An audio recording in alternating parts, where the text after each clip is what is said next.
In a little green valley, where flowers smelled sweet and a tiny stream hummed softly, lived a titmouse named Kinkalka.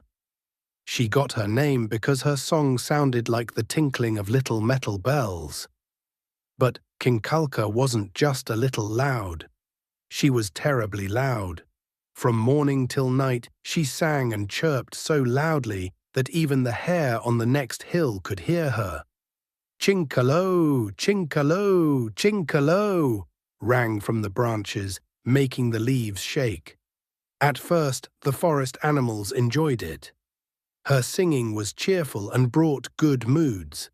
But after a week, the hedgehog couldn't sleep, the squirrel had a headache, and the old owl had to stuff her ears with moss.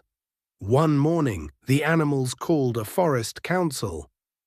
Chinkalka, the owl began wisely, "We love you, but guess when you sing, no one else can even hear their own thoughts." The titmouse was surprised. She had never realized her singing could bother anyone. "But I just want the forest to be happy," she whispered softly. "The forest can be happy without shaking our branches," laughed the hare.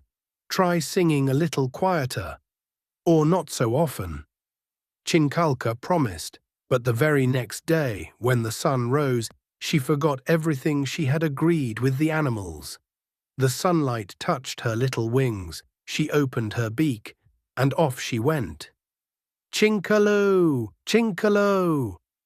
The sound carried through the quiet valley and startled the deer by the stream. The titmouse felt embarrassed. She really couldn't control herself. Until one day a big storm came, not an ordinary one, but a proper summer storm, with lightning and booming thunder. When the first clap of thunder struck, Chinkalka got scared and hid in a tree hollow. And in that hollow, it was quiet. Only the soft patter of raindrops on the bark could be heard.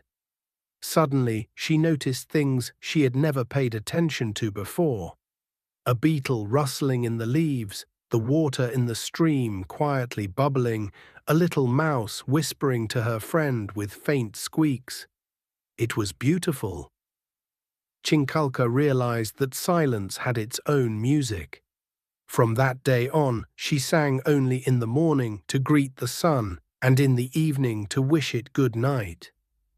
During the day, she enjoyed the gentle sounds of the forest and sometimes hummed quietly just for herself. The animals breathed a sigh of relief and loved her even more than before. And when the forest needed to be truly cheerful, they asked Chinkalka for a song. She would sing, this time exactly as loudly as needed. And if you ever listen very carefully in the forest, you might hear her too.